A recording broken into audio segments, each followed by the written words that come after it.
Social media पर यह तस्वीर इस समय काफ़ी वायरल हो रही है। ये तस्वीर है इज़राइल के प्रधानमंत्री नेतन्याहू के बेटे याइर की। और याइर इस समय, जिस वक्त इज़राइल इतने बड़े गंभीर संकट में फंसा हुआ है, याइर इस समय अमेरिका के मियामी बीच पर आनंद ले रहे हैं, जबकि उनके देश के युवा इस समय युद्ध में जुटे हुए हैं। दोस्तों, इस तस्वीर को लेकर दुनिया भर में बहस हो रही है और इसे हमें अपने परिप्रेक्ष्य में भी समझना होगा।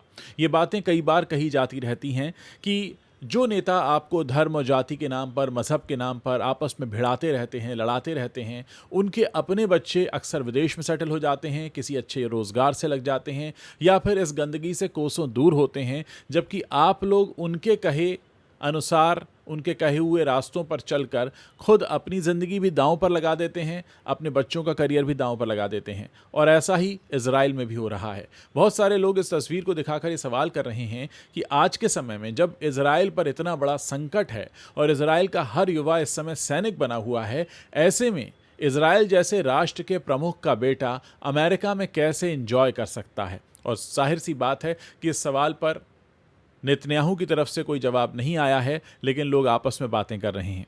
दोस्तों, ये ज़्यादातर देशों का यही मामला है। यहाँ के नेता अपनी राजनीति को चमकाने के लिए आपको तरह तरह के भाषण देते हैं, आपको तरह तरह के जुमलों के ज़रिए फंसाते हैं और आप उसमें फंस जाते हैं बिना ये सोचे समझे कि इनके जो अपने करीबी लोग हैं, कभी भी उन पर आँच नहीं आती, फंसते आप हैं या फिर आपकी अगली पीढ़ी बर्बाद होती है। हमारे देश में भी इस समय जो माहौल बना हुआ है, धर्म और मजहब के नाम पर लोगों को बांटने का, लोगों को अलग करने का, उसका नुकसान क्या किसी राजनेता के परिवार को उठाना पड़ता है? जी नहीं, बिल्कुल नहीं। वो अपना पॉलिटिकल करियर सेट करते हैं, वो अपने पॉलिटिकल करियर में खुद को आगे ले जाते हैं, लेकिन आपके करियर और आपकी अगली पीढ़ी तबाह होने लगती है। और यही हमारे देश का भी इस समय हाल है।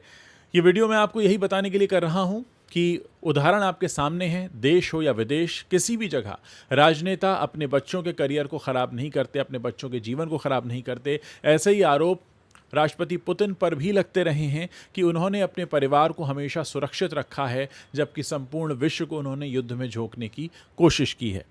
इस बात को हमें इसलिए भी समझना ज़रूरी है कि अक्सर हम बहुत से लोगों के बहकावे में आकर बहुत से ऐसे कदम उठा लेते हैं जिनसे हमारा जीवन प्रभावित हो जाता है, कई बार हमारी आने वाली पीढ़ी का जीवन प्रभावित हो जाता है, जबकि उन लोगों के लिए वो मूव एक उनके करियर मूव की तरह होता है, क्योंकि पॉलिटिक्स में लोग अपना करियर बनाने आते हैं। भारत में भी आप जानते हैं, ऐसा कोई भी पॉलिटिशियन नहीं है जो गरीब हो, जिसके पास पैसा ना हो, बल्कि बहुत से ऐसे पॉलिटिशियन हैं जो राजनीति में आने से पहले उतना अच्छा उनके पास पैसा नहीं था, प्रॉपर्टीज़ नहीं थी, लेकिन राजनीति में आकर उन्होंने अपनी प्रॉपर्टीज़ बनाई, अपने धन को बढ़ाया, बल को बढ़ाया।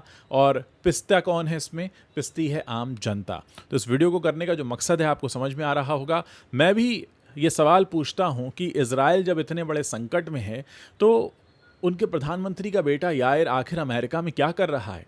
मैंने ऐसी बहुत सी कहानियां सुनी जिसमें अलग अलग देशों में जब इज़राइल के लोग फंसे हुए थे तो उन्होंने ये कहा कि हमें इस वक्त अपने देश जाना है, क्योंकि हमें अपने देश के लिए लड़ना है।